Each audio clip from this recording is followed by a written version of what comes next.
gente, estão abertas as inscrições para o primeiro semestre de 2025 do programa Universidade Gratuita. E você vai ver também. Estudo mostra quais os tipos de substâncias tóxicas podem ser encontradas em cigarros eletrônicos. Anvisa proíbe comercialização de um tipo de pasta de dente da marca Colgate. Crianças de até 12 anos de idade passam, em média, 4 horas por dia conectadas às redes sociais. Essas e outras notícias você confere agora no Informe Região.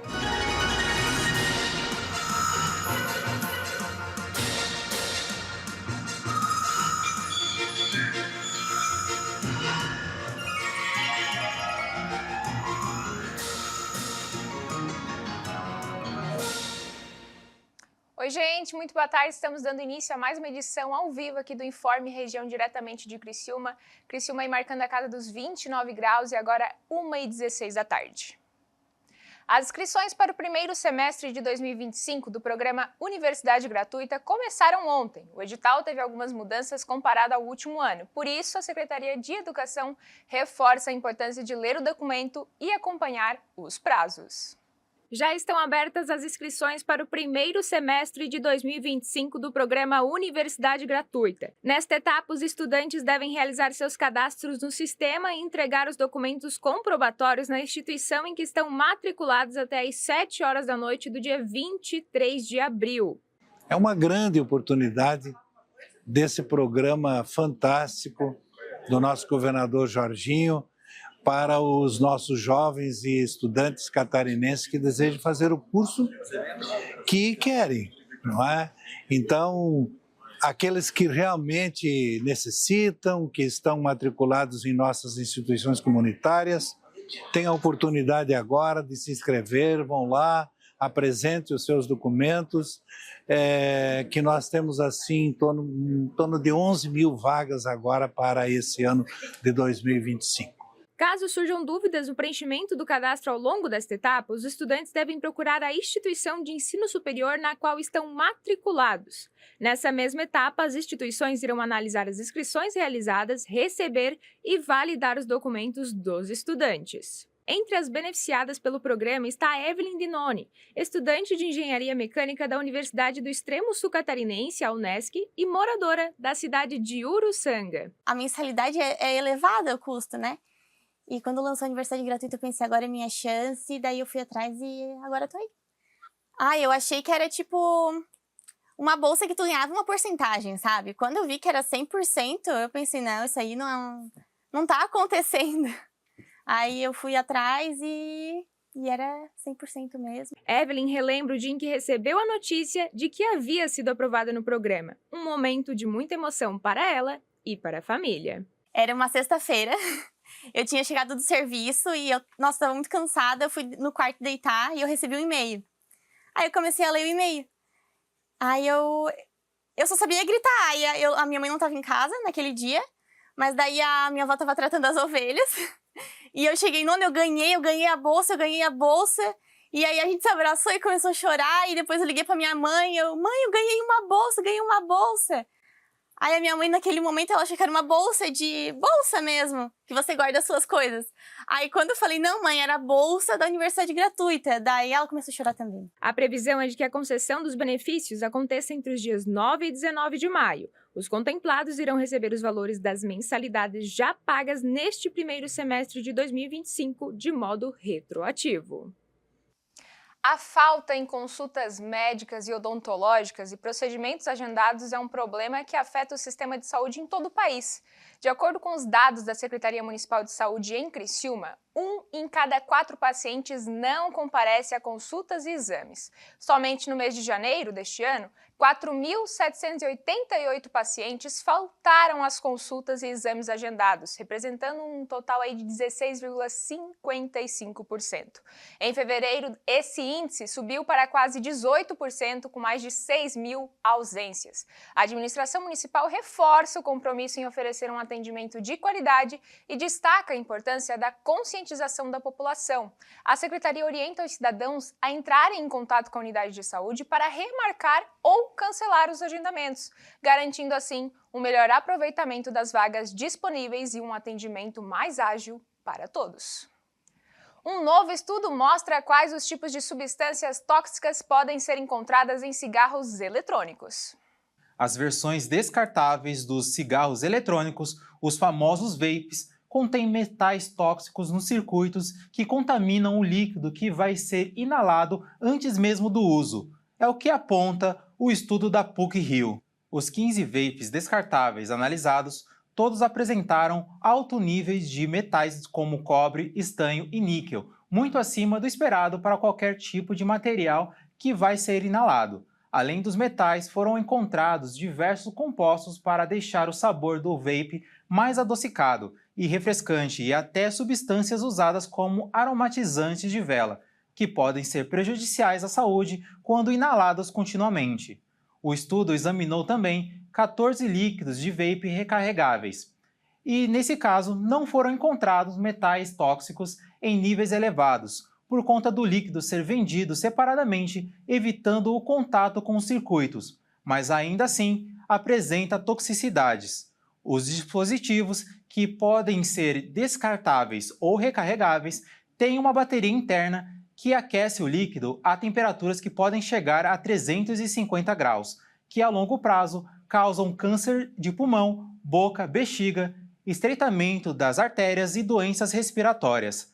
Além disso, o compartilhamento entre usuários pode expor os fumantes ao vírus da herpes, da hepatite C, tuberculose e outras doenças. Segundo especialistas, os vapes são mais prejudiciais do que cigarros tradicionais. A concentração de nicotina dos vapes pode chegar a 100 vezes a do cigarro convencional, e que o vício pode se dar em apenas 5 dias. A venda do cigarro eletrônico é proibida no Brasil desde 2009, porém, são amplamente consumidos no país, especialmente por jovens. Todos os produtos vendidos aqui são contrabandeados. A seguir, apenados da penitenciária de São Pedro de Alcântara montam equipamentos para a grande empresa do país.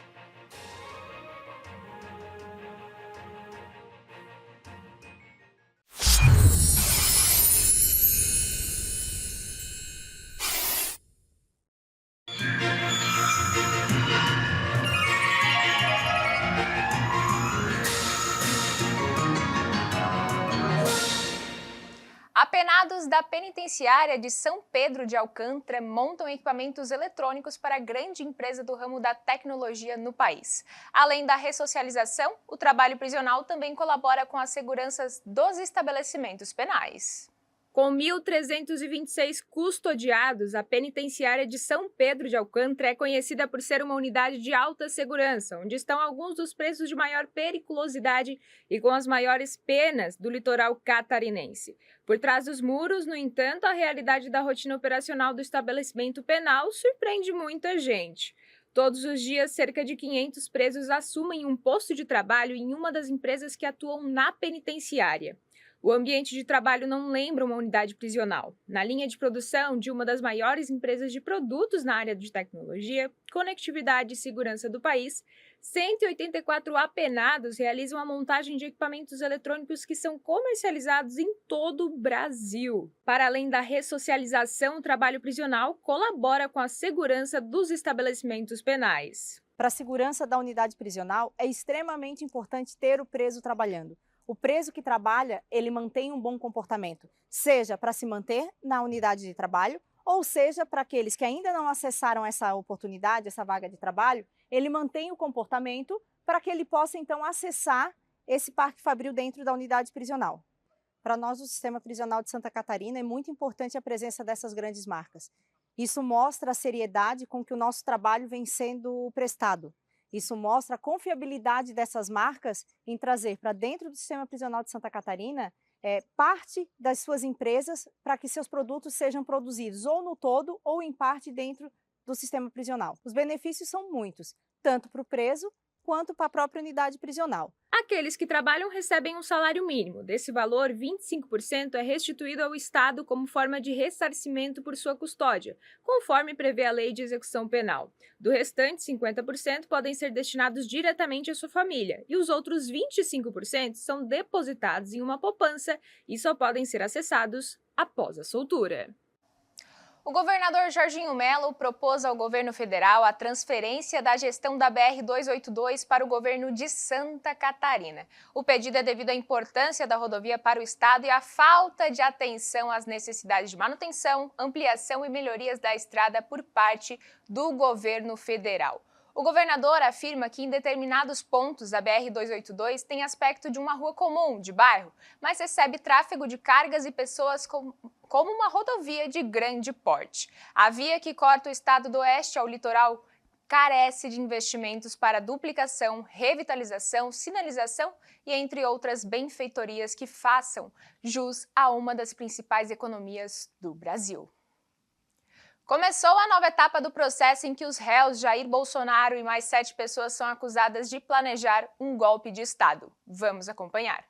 Após o Supremo Tribunal Federal aceitar a denúncia contra o ex-presidente Jair Bolsonaro e 7 aliados, tornando-os réus por uma suposta tentativa de golpe em 2022, a defesa dos acusados poderá apresentar contestação, apontar nulidades e participar da produção de provas. Testemunhas e peritos serão ouvidos antes das manifestações finais da acusação e da defesa. Somente após a conclusão do processo e eventual condenação pela primeira turma, medidas como prisão poderão ser avaliadas, dependendo da pena estabelecida e dos recursos apresentados. A denúncia da PGR inclui 5 crimes, como tentativa de abolição violenta do Estado Democrático de Direito, golpe de Estado, organização criminosa armada, dano qualificado e deterioração de patrimônio tombado. Caso condenado em todas as acusações, Bolsonaro pode enfrentar uma pena máxima de até 43 anos de prisão, embora a execução da sentença só ocorra após o esgotamento dos recursos. Além do ex-presidente, outras 34 pessoas foram denunciadas, incluindo ex-ministros, militares e assessores. A PGR fundamentou a acusação em investigações da Polícia Federal que apontam a existência de uma organização criminosa que teria atuado para impedir a posse do presidente eleito. Entre as provas está uma reunião realizada em dezembro de 2022 no Palácio da Alvorada, na qual autoridades militares teriam sido instigadas a apoiar uma tentativa de golpe. Segundo os depoimentos colhidos, alguns comandantes se recusaram a participar, enquanto outros teriam sinalizado apoio. Paralelamente ao avanço do processo, posicionamentos divergentes entre os ministros do STF chamaram a atenção.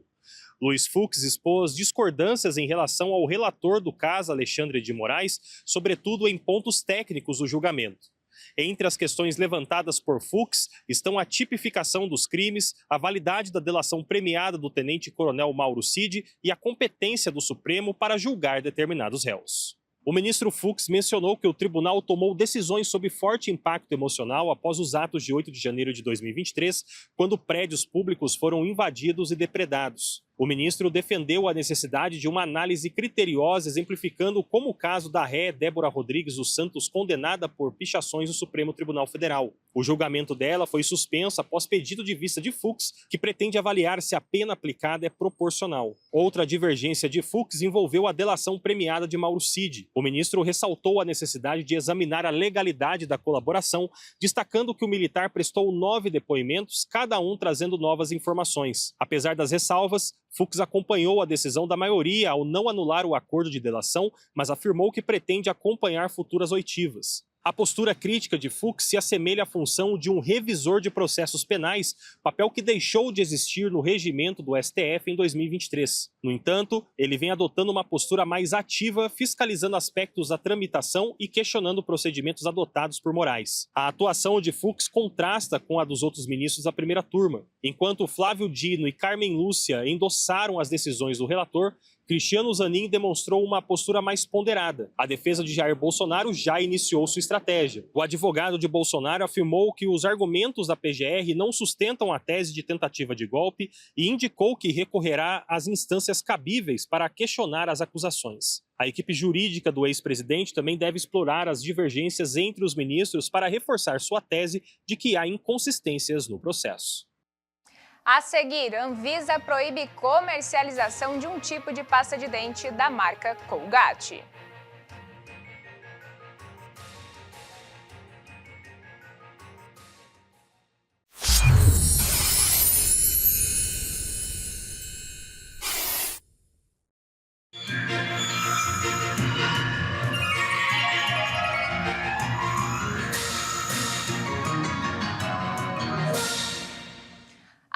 Anvisa proibiu a comercialização de um tipo de pasta de dente da marca Colgate. A decisão foi tomada após diversas denúncias dos consumidores, que relataram ter sofrido reações por causa do produto.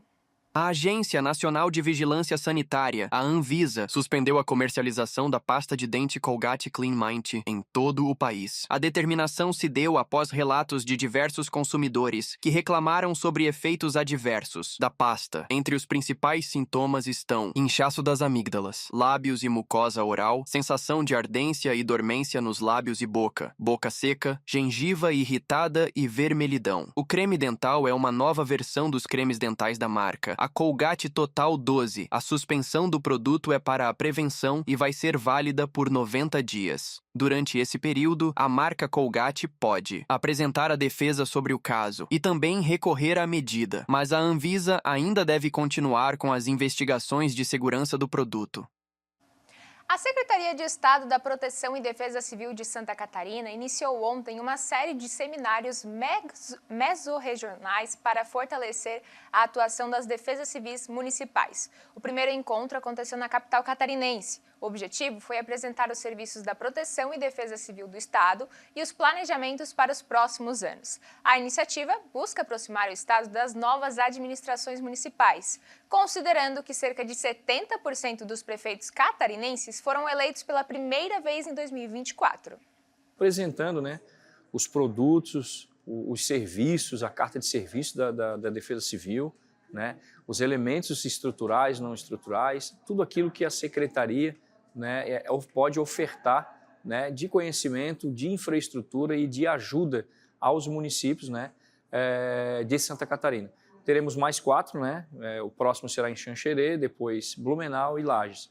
Então hoje o evento ele está realmente, foi muito importante a presença desses 67 municípios, processo determinado pelo governador Jorginho Melo, e é nossa missão realmente ajudar os municípios, nós existimos para ajudar os municípios e hoje a gente está aqui, logicamente, mostrando para esses municípios tudo que o Estado de Santa Catarina, o governo do Estado tem, através da Defesa Civil, para auxiliar, ajudar os municípios catarinenses. As crianças de até 12 anos de idade passam, em média, 4 horas por dia conectadas às redes sociais. Para desviar os pequenos deste mundo das telas, geralmente cheio de armadilhas para o desenvolvimento, a alternativa para muitos pais é recorrer a aplicativos que monitoram os acessos. O uso excessivo de redes sociais por crianças e adolescentes tem sido uma preocupação crescente para pais e especialistas. Enquanto algumas escolas adotam restrições ao uso de celulares em sala de aula, em casa, os responsáveis buscam maneiras de equilibrar o acesso às telas com outras atividades. O desafio se intensifica diante da popularização dos smartphones entre os mais jovens e da facilidade de acesso a conteúdos diversos. De acordo com a pesquisa Panorama Mobile, 79% das crianças de 0 a 12 anos passam em média quase 4 horas por dia no celular. O estudo também aponta que 44% desta mesma faixa etária já possui o próprio smartphone, enquanto 35% utilizam o aparelho dos pais. Entre os aplicativos mais acessados estão o YouTube e o WhatsApp, usados principalmente para o entretenimento. Diante desse cenário, cresce o interesse por ferramentas de controle parental.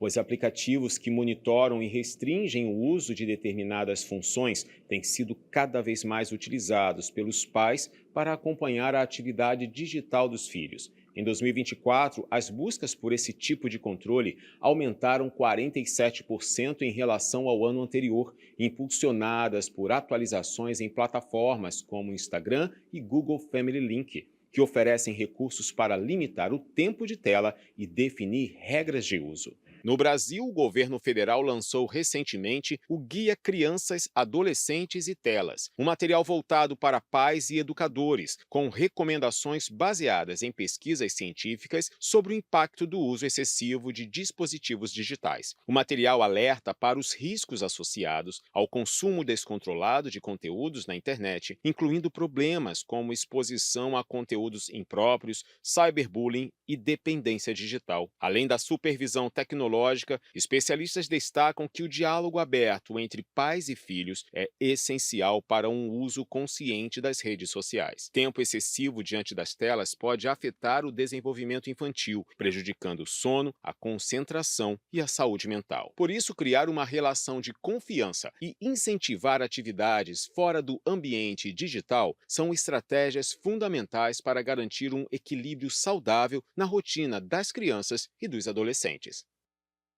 Agora 1h43 e a gente fecha mais uma edição do nosso jornal aqui na TV Primavera. Eu convido vocês a nos seguirem nas redes sociais, @TV Primavera no Instagram e no Facebook. Até amanhã, tchau, tchau!